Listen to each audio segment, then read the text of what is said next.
这是父王举。嗨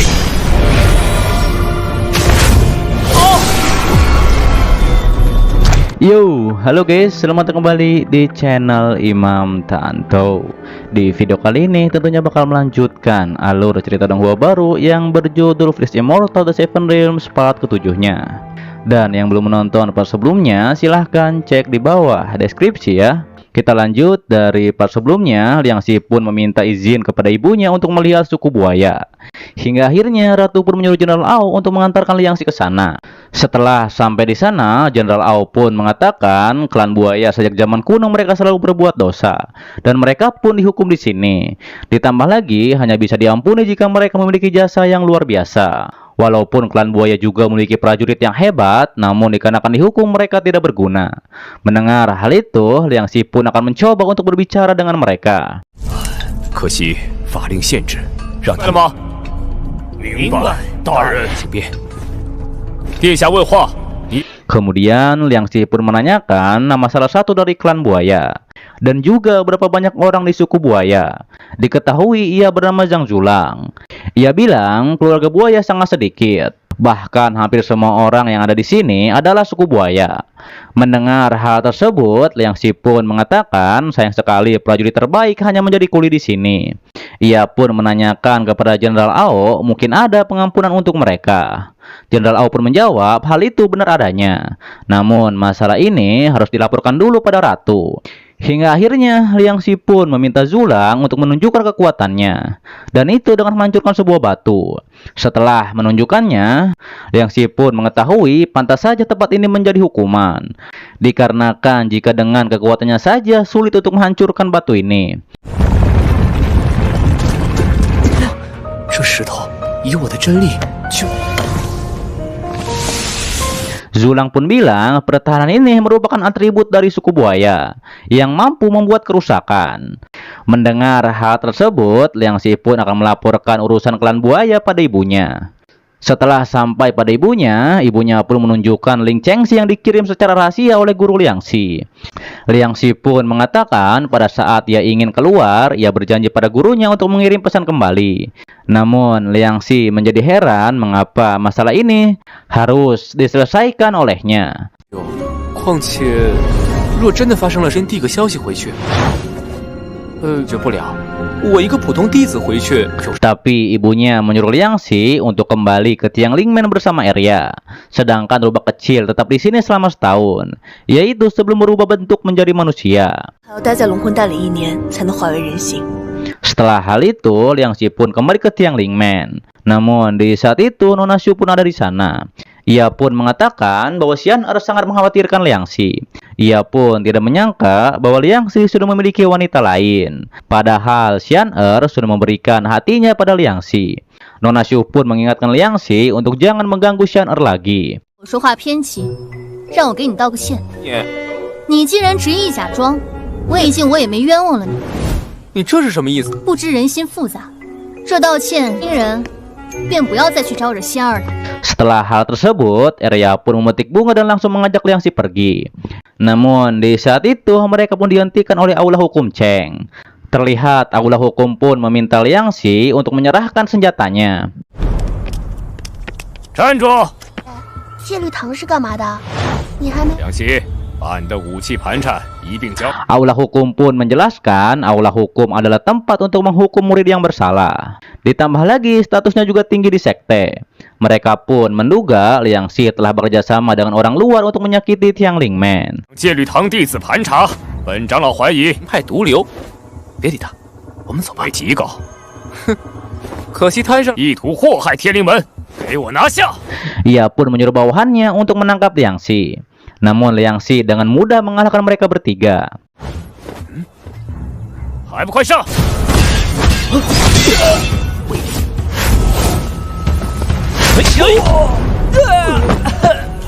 Ketua Aula Hukum pun bilang, pantas saja para murid lain tidak bisa menahan Liang Xi.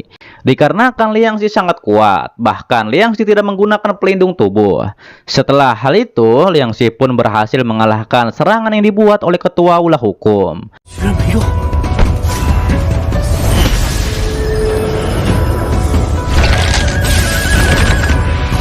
Ketua pun bilang Liang Xi tidak punya sopan santun pada gurunya sendiri. Ia pun bertekad untuk menangkap Liang Xi. Jika tidak, akan ditaruh di mana mukanya di Tianlingmen. Hingga akhirnya terjadi bentrokan serangan pedang di sana. Namun, di saat itu seseorang menghentikan hal tersebut.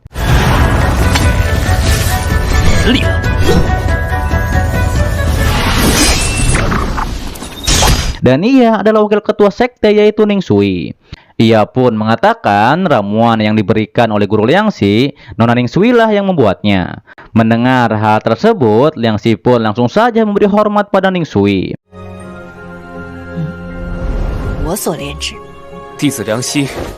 Setelah pembicaraan tersebut, Ning Sui pun melihat fisik dari Arya yang ia praktekkan sebelumnya. Ia pun menawarkan Arya menjadi muridnya. Hingga pada akhirnya, Arya pun menjadi murid dari Tianlingmen. Dan Nona Ning Sui pun akan menunjukkan tempat tinggal Arya di sini.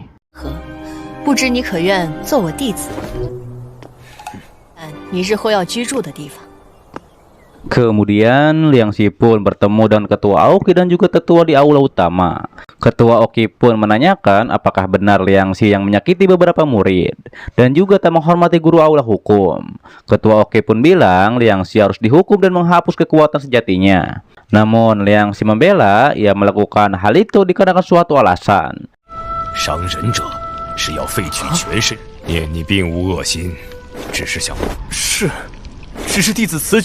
Hingga akhirnya ketua Aoki pun akan memberikan tugas pada Liang Xi, yaitu Liang Xi dan lainnya harus menyingkirkan kelelawar vampir yang membuat masalah di Tianlingmen. Dan tetua Li Chengji pun akan memberitahukan hal ini pada Liang Xi. Setelah hal itu, ketua Aoki pun menegaskan kepada ketua aula hukum bahwa di Tianlingmen tidak mengizinkan intimidasi.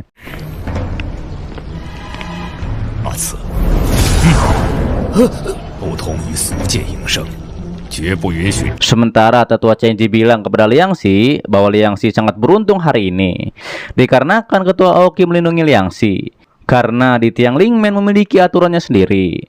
Tetua pun mengatakan kali ini Liang Xi dan para murid lainnya pergi ke desa klan medis, dan jika beruntung Liang Xi bisa mendapatkan perawatan mereka.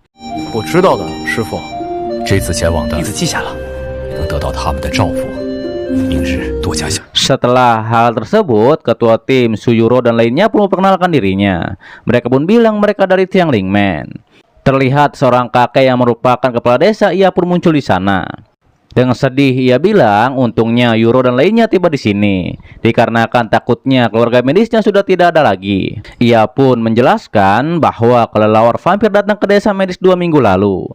Kakek pun meminta bantuan Yuro dan lainnya untuk menyingkirkan monster tersebut. Mendengar itu, Nona Yuro pun mengatakan akan melakukan yang terbaik.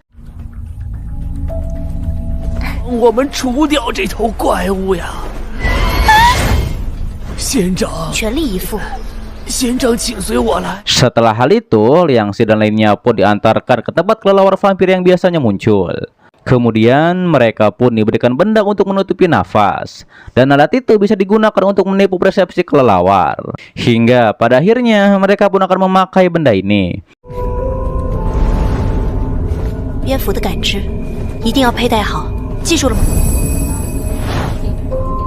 Tak lama setelah hal tersebut, kelelawar itu pun tiba di depan mereka. Di saat itu juga Nona Yuro pun langsung menjebaknya. Ia juga mengetahui ternyata itu merupakan raja kelelawar, yaitu dari alam naga tersembunyi. Sementara itu, Liang Xi pun akan menarik perhatian raja kelelawar tersebut.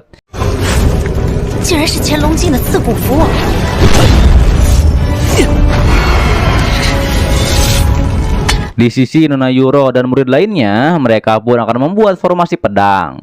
Namun, ternyata formasi pedang tersebut tak cukup untuk menahannya. Hingga pada akhirnya, Liang Xi pun berhasil memanah kelelawar tersebut. Tapi, kelelawar itu berhasil melarikan diri bersama satu kelelawar lagi.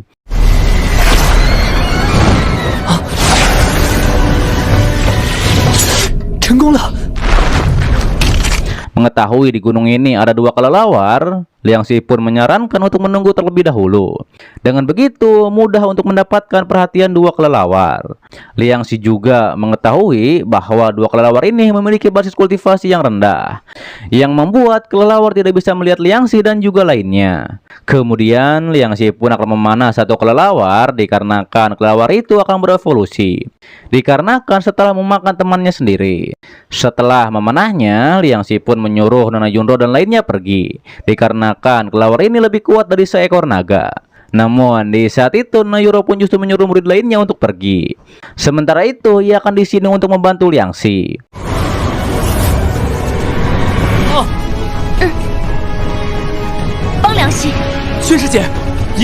Kemudian Liang Xi pun memakai jalar akarnya untuk menyerang Raja Kelelawar. Tapi ternyata Raja Kelelawar ini sudah menerobos ke ranah janin.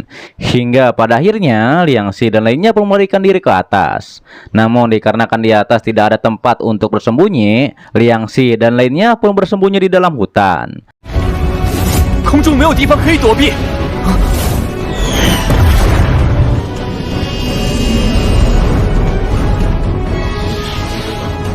Tapi Raja Kelelawar terus menyerang hutan untuk menemukan Liang Xi dan tim.